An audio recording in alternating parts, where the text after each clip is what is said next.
प्रभु जी मैं जिस समय यज्ञ करता हूँ ना, या दैत्य लोग आकर के पूजा सामग्री मेरे हवन कुंड को नष्ट कर देते।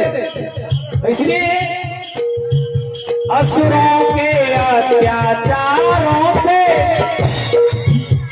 अकुलाया में घबराया हूँ,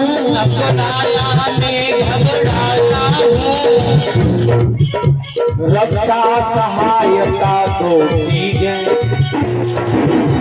रक्षा सहायता दो चीजें तुमसे लेने में आया, रक्षा सहायता दो चीजें।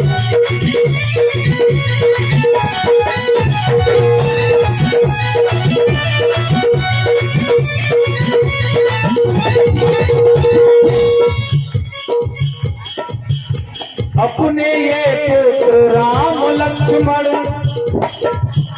दे सौंप मुझे कुछ दिवसों को, इसमें है तुमको पुण्य सुयश कल्याण हर्ष उन दोनों को, इसमें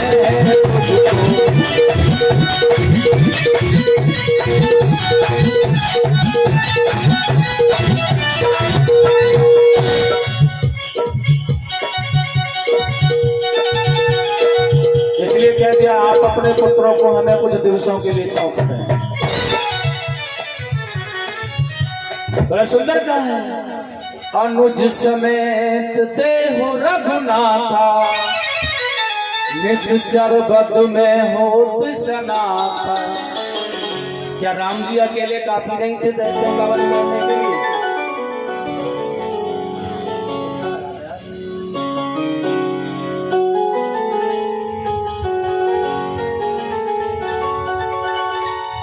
इसलिए कह रहे हैं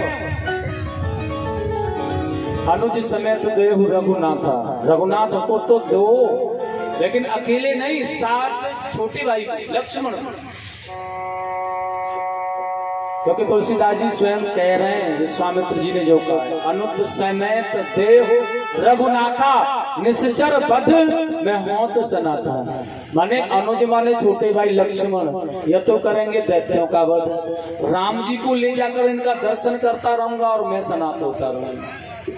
राम जी तो इसलिए चाहिए, इनसे दैत्यों का वध नहीं, उनके लिए तो लक्ष्मण ही काफी है, लेकिन मुझे अपने आप को सनात करने के लिए चाहिए, इसलिए राम जी को साथ में भेजो। लेकिन दशरथ जी ने कहा है, मुनिवर क्या कह रहे हो?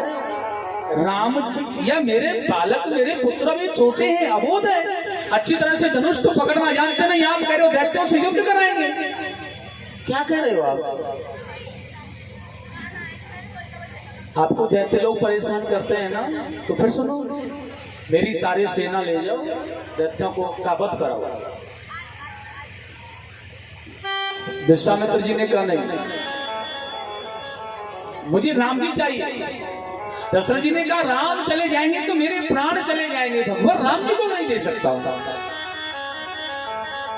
लो राज ताज संपत सेना, मेरा अगर राज भी तुम लेना चाहो तो ले लो, मुझे यह राज सिंहासन अच्छा नहीं लग रहा है, आप बैठो, आप प्रशासन करो। लो राज ताज संपत सेना, यह सब देना दुश्वार नहीं, आज्ञा हो तो मैं चला चलूं, इसमें भी कुछ इनकार। यह शासन, यह राज, यह ताज, यह सेना, यह संपत्ति, आप मुझे आदेश करें, मैं चलूं आपके साथ युद्ध करने के लिए दैत्यों से, लेकिन राम जी को नहीं। गुरुवर वैसे तो चारों ही मेरी और बूढ़ी आंखों के तारे हैं, लेकिन यह राम और लक्ष्मण ज्यादा प्राणों से प्यारे। वैसे तो मेरे चारों ही पुत्र मेरी आंखों के तारे हैं, लेकिन राम तो देते नहीं बनता है प्रभु। विश्वामित्र जी ने कहा यह बिना धमकी के नहीं देंगे, ऐसे कैसे कब तक समझौता करता रहूंगा, इसलिए कह दिया तुम जानते नहीं हो हमें, हम कौन है, हम विश्वामित्र हैं। हाथ जोड़कर दशरथ जी ने कहा भली भांति जानता हूं, इसलिए तो कह दिया राज ताज शासन सब सब ले लो, इससे ज्यादा क्या लोगे। विश्वामित्र जी ने कहा मैं तुम्हारे राज शासन काल को जहां तक तुम्हारी पृथ्वी है सबको नष्ट कर दूंगा। दशरथ जी ने कहा वो तो पहले ही दे रहा हूं मैं मुनिवर आपको, ये नहीं चाहिए मुझे, लेकिन राम को अलग नहीं कर सकता। वशिष्ठ जी इस समय पर आ गए हैं। गुरु वशिष्ठ जी ने समझाया दशरथ जी को कोई बात नहीं, अपने पुत्रों को इनके साथ तुम भेज दोगे तो कोई भी कष्ट नहीं होगा, कोई परेशानी नहीं होगी, जैसे हैं वैसे ही भेज दो। यह पुरुषार्थवादी और श्रेष्ठ बलवान होकर के लौटेंगे, बल्कि कमजोर होकर नहीं। अब गुरु जी की बात है इसलिए विश्वास नहीं होगा, कोई हानि नहीं होगी। बुलाकर पुत्रों से कह दिया आज से यही तुम्हारी माँ और यही तुम्हारे पिता होंगे, जो यह कहेंगे वही तुम्हें करना है। राम जी ने आज्ञा ली और चल दिए गुरु जी के साथ। अब उसी मार्ग से जा रहे हैं जहां ताड़का रहती है। जैसे ताड़का आई, गुरुदेव ने कहा राम वध कर दो इसका, एक ही बाण प्राण भर ले। भगवान ने धनुष पर बाण का संधान किया और एक ही बाण में ताड़का जैसी पापनी का वध कर दिया। लक्ष्मण जी ने कहा भैया राम अनर्थ हो गया। राम जी ने कहा क्या हो गया, हम रघुवंशी वीर हैं, रघुकुल रीत सदा चले आए, प्राण जाए पर बचन न जाए। रघुकुल रीत सदा चले आई, प्राण जाए पर बचन न जाए। प्राण चले जाए लेकिन बचन नहीं जाना चाहिए। और हमारे कुल में हमारे राज्य में कोई नारियों पर प्रहार नहीं करता बड़े भैया। और आपने तो जीवन का पहला युद्ध, पहली बार धनुष पकड़ के किसी का वध किया है और वो नारी का, बहुत आनंद हो गया। राम जी ने कहा लक्ष्मण किसी भी युद्ध को जीतने के लिए पहले अविद्या को नष्ट करना होता है। ये अविद्या है ताड़का, और जब तक ये अविद्या नष्ट नहीं होगी ना तो विजयश्री नहीं मिल सकती है लक्ष्मण, ध्यान रखना। इसलिए राम जी ने सबसे पहले अविद्या रूपी ताड़का का वध किया, जिससे किसी भी युद्ध में उन्हें पराजय न मिले। और उसी प्रकार भगवान कृष्ण ने सबसे पहले अविद्या को निकाला जीवन में से, पूतना का वध किया सर्वप्रथम, जिससे कि कोई भी जीवन में युद्ध पराजय की ओर न जाए। इसलिए अपने जीवन की अविद्या को सबसे पहले निकाल दो। जब अविद्या निकल जाएगी तो प्रकाश ही प्रकाश होगा, अद्भुत ज्ञान होगा, अद्भुत विजय श्री मिलेगी आपको। लक्ष्मण जी को आगे गुरु जी के साथ चलते चलते आश्रम पर आए, कंदमूल फल खा करके गुरुदेव की चरण सेवा की और उसके बाद विश्राम किया। प्रातः गुरुदेव से पहले जाके यज्ञ मंडप को सजा दिया भगवान राम ने, दोनों भाइयों ने, और धनुष बाण लेकर के दोनों मकों पर खड़े हुए गुरुदेव यज्ञ आरंभ करो। लेकिन आज जैसे यज्ञ प्रारंभ हुआ है, यज्ञ की आहुतियां वायुमंडल में वातावरण को पवित्र करने जैसे ही लगी, देवता प्रसन्नचित्त होने लगे। ताड़का सुबाहु रजनीचर दौड़ करके भागे चले आए। और जैसे ही सुबाहु ताड़का आए, भगवान राम लक्ष्मण ने क्या किया, हाथों में लेकर धनुष और पल भर में संघारा सबको, हाथों में लेकर पल भर में संघारा सबको, हाथों में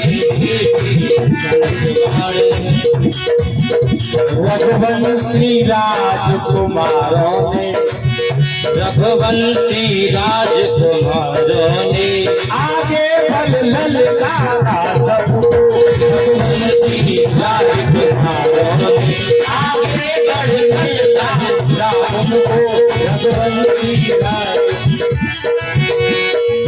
क्षण भर में सुबाहु रजनीचर भगवान राम ने अग्नि मार मारा, सुबाहु रजनीचर को वहीं भस्म कर दिया। क्षण भर में सुबाहु रजनीचर अर्पण कर दिया अग्नि सर के, अर्पण कर दिया अग्नि सर के। मारीच नीच को उड़ा दिया, मारीच नीच को उड़ा दिया। 100 योजन पार समुद्र के, मारीच नीच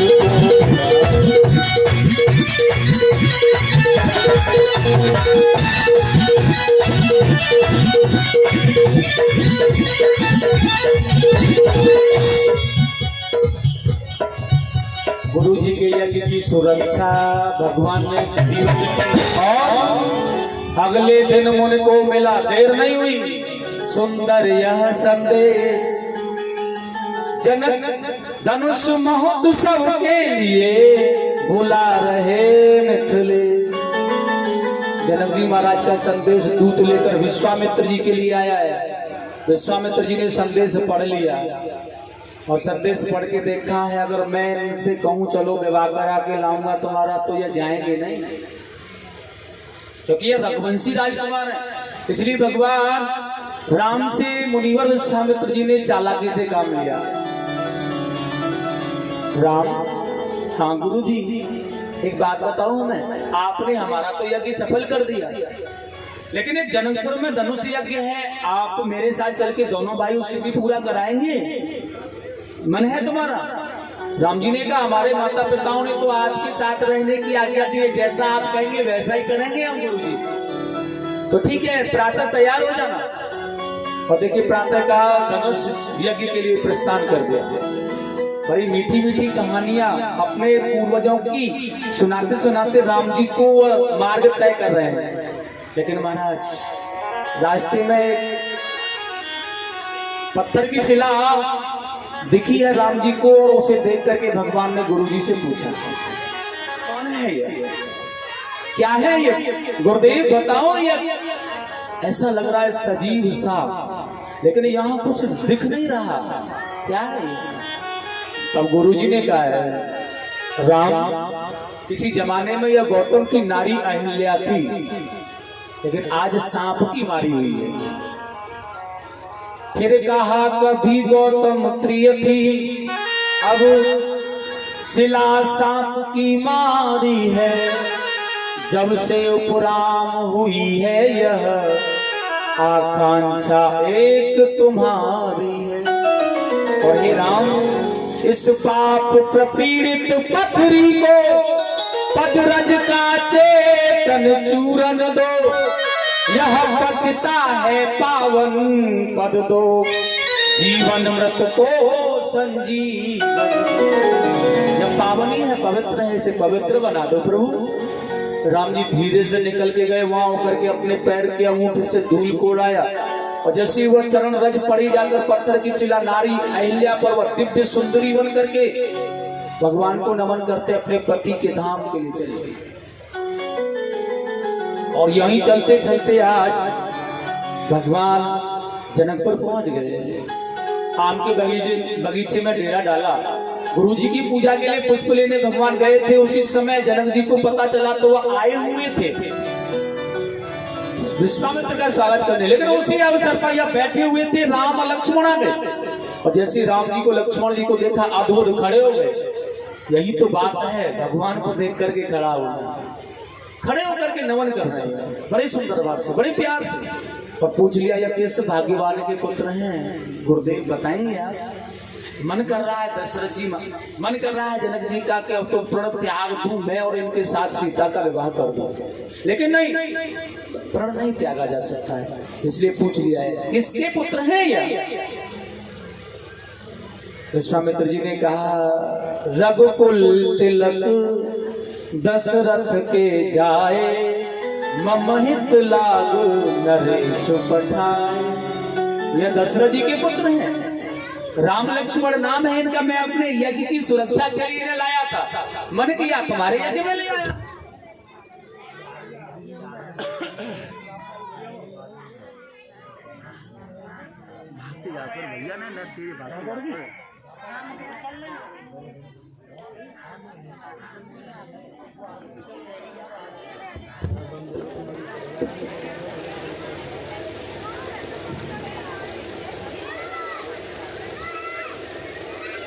बड़ी साहसी है ये पुत्र, अपने मुखारबिंद से इनका वर्णन नहीं हो सकता है, बहुत ही अद्भुत है। सुनो, महाराज जनक जब यह शत्रु के सामने धनुष बाण लेकर के युद्ध करते हैं ना, तो ऐसा लगता है अद्भुत, इनकी कौशलता का बखान नहीं किया जा सकता। ऐसे वीर लड़ाके भी हैं ये। जनक जी ने कहा, गुरुदेव तो फिर अपने लिए नहीं सही कि महाराज दशरथ के पुत्र हैं, इनके लिए आप महलों में चलिए। और उच्च व्यवस्था की गई राजकुमारों की वजह से। लेकिन भगवान ने गुरुदेव की आज्ञा लेकर नगर भ्रमण करके देखा, जनक जी के यहाँ का बहुत सुंदर व्यवहार। अटारियों पर चढ़ चढ़ करके भगवान को नारियां देखना चाहती हैं, लेकिन इनके स्वरूप का तो दर्शन ही नहीं होता। कैसे सुकुमार हैं ये? सुनते हैं कौशलवासी हैं, कौशल नरेश दशरथ के पुत्र हैं, लेकिन छवि का दर्शन तो होता ही नहीं है। अटारियों पर चढ़ चढ़ के देखते हैं, भगवान नीचे झुक करके, नीचे की ओर झुक करके देखते ही जा रहे हैं, किसी को देखते ही नहीं। वह सब उन्हें देखना चाहती हैं, लेकिन नारियों ने बड़ी युक्ति निकाली है। भगवान श्री राम के मुख्य सौंदर्य का दर्शन करने के लिए यह ऊपर से पुष्प डालती हैं, और जब ऊपर से आने वाले पुष्पों की तरफ भगवान नेत्र सजल करते हैं तो उन्हें छवि का दर्शन हो जाता है, तो वो प्रताप हो जाते हैं। और सभी नगरवासियों के मन में एक ही भाव है, एक ही भावना की, रचना रच जाए विधाता की, इस जोड़ी पर बलिहारी हो, ऐसे मनमोहन सोहन की, सीता सुकुमारी दुल्हन हो। ठाकुर जी की भगवान की कृपा हो जाए, जनक जी इन्हीं के साथ में विवाह कर दें, हो गया। जो भी प्रण है, कोई प्रण नहीं है, इनके साथ जयमाला डाल दें बस।